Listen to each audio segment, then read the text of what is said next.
Aí, Júlio, você vai ter que me explicar uma coisa nessa próxima notícia que tem tudo a ver com essa também. No mesmo momento que isso acontece, foi repercutido no mundo e aqui no Brasil pelo portal Sociedade Militar, que a gente sempre recomenda aqui, excelente portal, que o Brasil, e eu descobri que isso é um ranking oficial, o Brasil subiu para a 11ª posição dentre das Forças Armadas do mundo. Júlio, eu realmente preciso entender isso, porque assim, segundo a notícia, o mundo inteiro está sabendo que a gente superou Israel, superou a Alemanha, superou o Irã. Eu preciso de um esclarecimento. E talvez a ignorância seja da minha parte. Mas por que eu digo isso? Eu não consigo imaginar a gente hoje, por exemplo, numa guerra com Israel, e a gente saindo vitorioso. Idem o próprio Irã, com esses mísseis balísticos aí. Uma coisa é os Estados Unidos e Israel juntos, né? Resolver isso com tranquilidade. Agora, se a gente tivesse numa guerra ali contra eles, a gente ganharia, Júlio? Passamos, é isso, gente, passamos Irã, passamos Alemanha, passamos Israel e vários outros. Então, Júlio, me elucide e a nossa audiência também, para entender por que nós subimos para a posição 11ª das forças militares do mundo.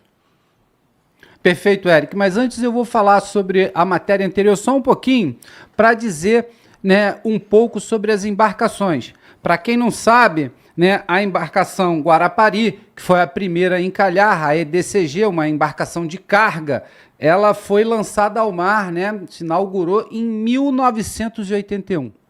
Isso mostra, né, o quanto tempo essa embarcação está na labuta nas Forças Armadas e sem muito dinheiro para mantê-las. Isso é o que deve ser lembrado também. Eu sei que é a hora de brincar, a hora da charge, a hora de falar que está tudo afundando. Justamente quando o presidente fala sobre soberania ou se proteger de uma invasão americana, acontece isso. Mas a embarcação é de 1981. E a segunda embarcação, né, o navio Patrulha Merlin, é de 2006. Então são embarcações muito antigas que mereciam atenção. Atenção que eu digo, né, é recurso financeiro para manter, né, suas manutenções sempre, né, em cima, e nós vemos aí algumas panes e o resultado que foi apresentado. Para lembrar a todos, né, eu fiz até um diagrama aqui. O que deve ser lembrado toda vez que estiver na embarcação e próximo à costa? Gradiente, tábua de maré, condições meteorológicas e a tal da onda de través, que foi o que o comandante explicou, que você não pode deixar a onda pegar a sua embarcação de lado, e sempre perpendicular à onda. A embarcação tem que sempre furar a onda. Pegou a embarcação de través, como a gente diz, né, de lado, caixão e vela preta. Bem, agora vamos ao ranking, Military Power, Global Power, enfim, alguns sites internacionais já vêm desde 2025, da última vez eu olhei um com 2022, estava na mesma posição, 11ª, 2025, 11ª colocação, e 2026 nos mantemos na 11ª colocação do ranking Military Power internacional. Bem, eu não sei muito bem quais são os parâmetros e que pesos esses parâmetros têm, mas eu posso dizer que estrutura humana, material humano, né, logística, engloba soluções tecnológicas. Esses parâmetros, Paulo, que eu vejo, são muito vagos, porque a gente não sabe quais são os pesos de cada um.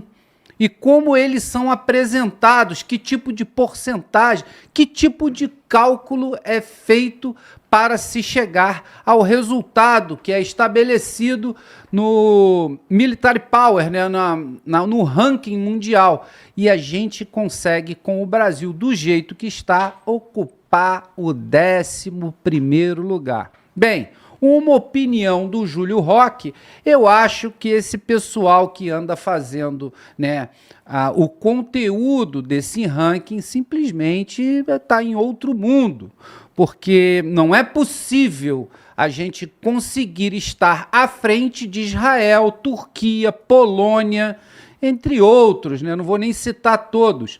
Nós não temos capacidade de nos defendermos de drones e de mísseis. Conseguimos agora, através de muita luta, né? Conseguimos entrar numa licitação internacional, a qual conseguimos adquirir os sistemas de defesa de médio alcance pelo Exército. Agora, em 2025, fechamos o contrato. Nem temos os sistemas ainda. Então, como ocupamos o 11º lugar se não podemos nos defender nem da parte aérea? Então, é bem interessante como é calculado isso tudo, e me causa, né, muita dúvida, porque, ao meu ver, é completamente, né, como que eu vou falar? Praticamente, teoricamente pode até ser, porque eu não sei as nuances, né, e como foram feitos os cálculos desses parâmetros, mas o que é interessante de se dizer na prática, que é impossível. É simplesmente impossível estarmos à frente de Israel, Turquia, Polônia, entre outros. Não temos mísseis de médio alcance, não temos mísseis de curto alcance, não temos mísseis de longo alcance, não temos mísseis lançados de plataformas terrestres para abater alguns alvos, seja aéreo, terrestre, não temos. O míssil que ia equipar o sistema Astros 2020 até hoje não teve nenhum teste plausível operacional. Então, como que é feito esse cálculo? Me causa muita estranheza. Uma coisa que nos torna robusto, né, dentro dos outros países é que a maioria dos países deixaram de manter os seus militares como funcionários do governo. Se você fica 30 anos, né, trabalhando nas Forças Armadas, você se aposenta e se torna um veterano. Já lá fora, em outros países, não é mais assim. A exemplo, até perguntei ao comandante Vilas Boas, a exemplo dos Estados Unidos da América, contrato de 4 anos. E em 4 anos você não atingiu o índice de TAF, por exemplo, de teste de aptidão física, você vai embora. Não, nesses 4 anos você não atingiu alguma meta que foi estabelecida nesse contrato de 4, você vai embora. Então isso mantém uma certa qualidade, né, de um país que está em todas as guerras e possui o título de exército mais poderoso do planeta. Então tudo é muito diferente quando a gente muda de país. E aqui nós temos tipo como que eu vou falar? Uma força estatal, a qual você tem militares trabalhando até 30 anos, né, na carreira para poder se aposentar e se tornar um veterano. E diferente, os Estados Unidos mantêm contrato de 4 anos. Né? Uma coisa bem interessante de que temos que dizer é o número de oficiais generais, almirantes, brigadeiros e generais do Exército. Bem, eu não sei qual é a quantidade, mas chega a beira ali a 100, né? Ou um pouco mais de 100, ou um pouco menos, de oficiais generais na Marinha, chamados almirantes, enquanto nos Estados Unidos temos 9. Então, o número de embarcações é gigantesco nos Estados Unidos, com apenas 9 almirantes de esquadra. E aqui, né, um mundo de oficiais generais. Então, essa equalização não parece ser muito promissora. Eu estou falando aqui com um olhar, né, muito pouco acadêmico e de muito pouco estudo. Depois vai vir o comandante, né, na fala dele, vai explicar muito melhor, mas olhando bruscamente, né, sem nenhum tipo de paixão, é simples de entender. Né? Gastamos muito com material humano, inclusive com salário, né, que me paga como veterano, paga o comandante Vilas Boas como veterano, e nós não vemos isso em outros países. Né? Então, tempos de paz, como diz a velha máxima, né? Tempos de paz formam homens fracos, que depois formam tempos de guerra, que formam homens fortes, e assim fica o ciclo. Então, parece que estamos vivendo, né, muito tempo de paz e tornando cada vez as nossas forças mais fracas. Porém, continuamos gritando soberania, sem saber, ao menos, cantar o hino nacional. Eric. Porra, esse final aí, Julião, perfeito, hein? Comandante Vilas Boas, sua leitura desse cenário, lembrando, como o Júlio falou, acaba que o mundo que não está acompanhando esse cenário militar olha para isso e pensa, pô, o Brasil tá bem demais, né? De repente aí, né? Pode se tornar um grande player numa terceira guerra, ou não, comandante? Quero te ouvir. Pô, Eric, essa final da fala do Júlio aí até eu arrepiei, pô. Fiquei emocionado, cara. Mas tocou o fundo da verdade, né? Fala em soberania pra cima e pra baixo, a gente não consegue nem explorar a terra rara que tá enterrada aqui no nosso solo. A gente tem que pedir alguém pra tirar isso daqui. E pior, né? Não é só tirar, tem que tirar, explorar, trazer. E a gente quer ficar bradando aos quatro ventos aí sobre a nossa soberania, né? Quando é conveniente politicamente, a gente gosta de fazer isso. Mas quando é pra mostrar de fato o que é soberania ou não, a gente fica meio que devendo, né? Para não dizer que a gente deve muito.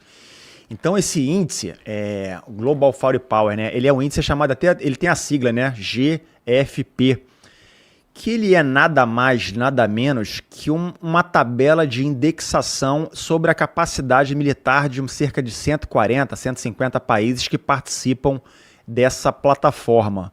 Isso é uma plataforma que basicamente ela tem um sistema, um algoritmo, né, que ela coloca, são cerca de 60 requisitos, digamos assim, que são analisados, joga-se tudo isso baseado em pesos, que a gente não sabe basicamente o que está ali dentro, e no final ela coloca uma relação baseada numa pontuação, ou no índice, que vai de 0 a 1, sendo que os países mais desenvolvidos, no caso os Estados Unidos, ele tem o índice mais próximo do 0 e os piores países mais avaliados vão para o índice parecido com 1.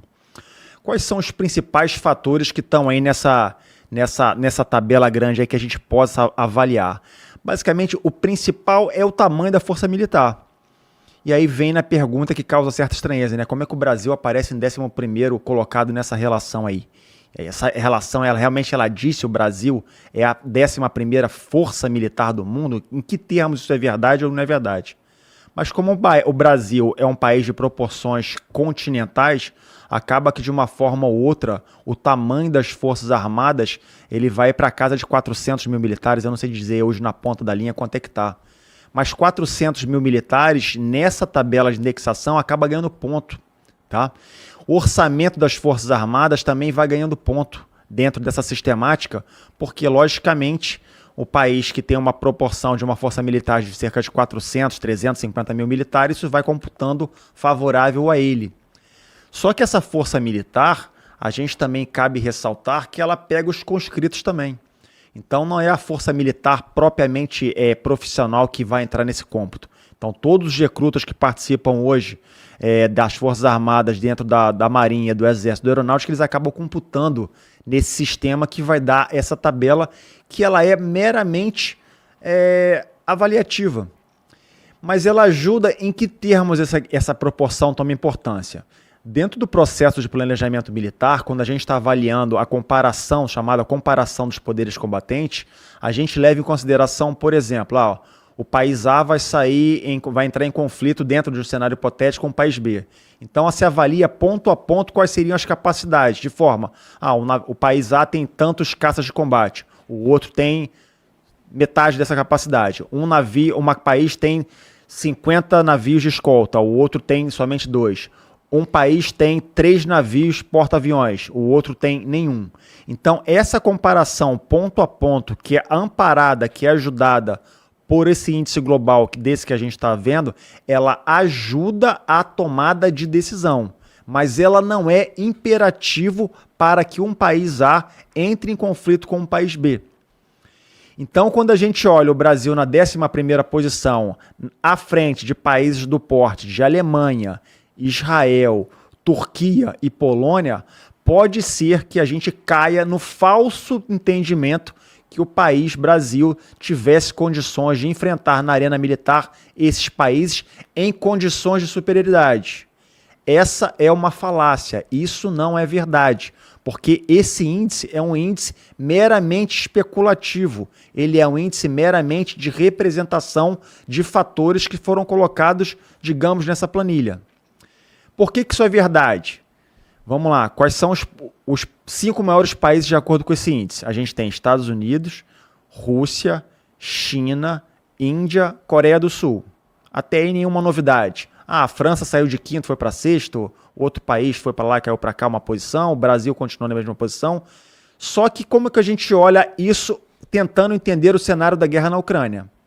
A Rússia é o segundo maior país em nível de potência militar baseado nesse índice, e a Ucrânia ela deve estar beirando ali a 20ª posição.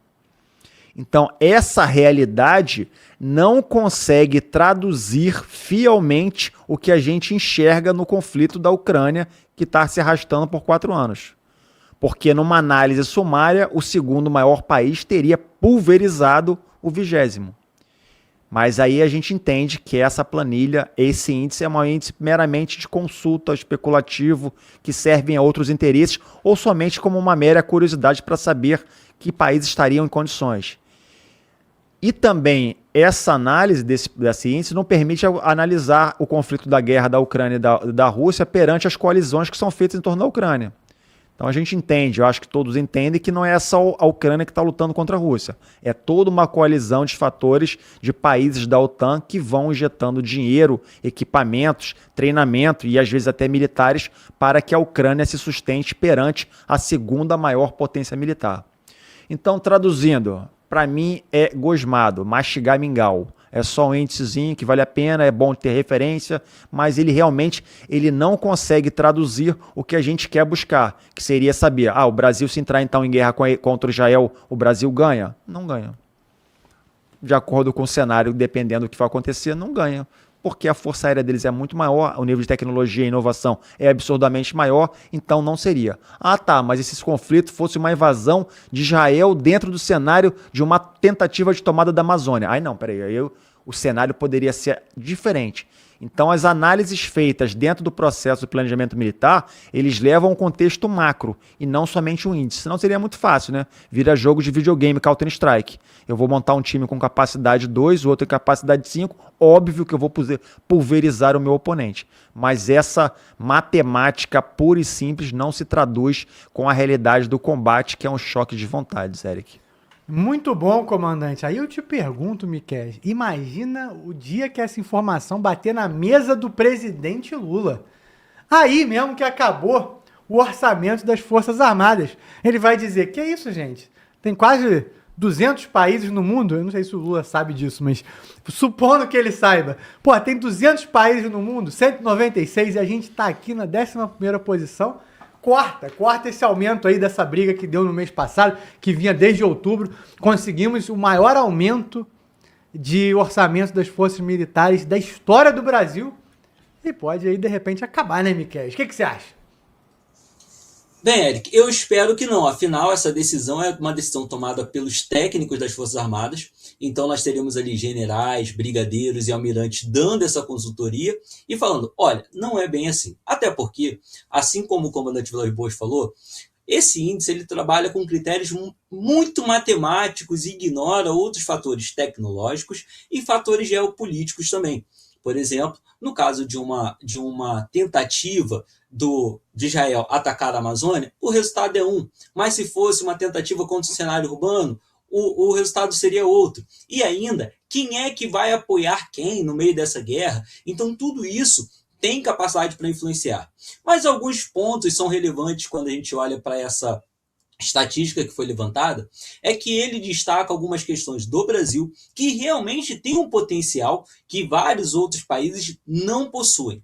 Entre esses fatores, a gente destaca, por exemplo, já de cara, o efetivo militar do Brasil. Atualmente, algumas fontes indicam aí que o Exército Brasileiro teria 334 mil militares na ativa. Só que nós sabemos que temos um processo de recrutamento, ainda que feito de maneira, digamos, bem pobre, né? Um treinamento bem raso, nós temos aí um efetivo de reserva muito grande para ser mobilizado com relativa rapidez para recompor perdas no cenário de batalha. Isso é um fator tão importante que a Ucrânia hoje precisa recrutar pessoas de outros países para manter as suas linhas funcionando. A própria Rússia, apesar do seu tamanho muito maior do que a Ucrânia, também está recrutando. Inclusive, nós temos alguns brasileiros lutando pelo lado russo. Temos também a presença dos norte-coreanos, dos bielorrussos e até de pessoas levadas da África para lutar lá, alguns inclusive enganados com falsas propostas de emprego. Então, o tamanho do efetivo, considerando uma guerra de atrito, uma guerra de resistência, uma guerra prolongada, o tamanho do efetivo e a capacidade de mobilizar novos combatentes é significativo, é relevante, e esse é um destaque do Brasil. Além de nós termos um efetivo grande, termos uma reserva grande, nós ainda temos a questão das polícias militares, que são consideradas extensão das Forças Armadas, extensão do Exército, para o caso de um combate. Então, se nós temos aí 334, 340 mil militares na ativa do Exército, só a Polícia Militar do Rio de Janeiro e de São Paulo juntas forneceriam de imediato mais 100 mil homens para as forças, para esse combate, né, contra um agressor estrangeiro. Então, só o Rio de Janeiro e São Paulo juntos são capazes de fornecer 1/4 a mais de capacidade de combate para as tropas. Outro ponto também que vale a pena a gente destacar, que muitos países também não têm essa capacidade que o Brasil tem, é a nossa indústria. Nós temos uma indústria muito variada, uma indústria que trabalha com metalurgia, com borracha, com plástico, com eletrônicos, que, em caso de guerra, poderia ser mobilizada com certa facilidade para começar a trabalhar em um esforço de guerra. Ou seja, a fábrica que antes nós usávamos para produzir tênis, viram e produzem coturno. As fábricas que antes eram utilizadas para montagem de celulares viram e produzem rádios para combate. E por aí vai.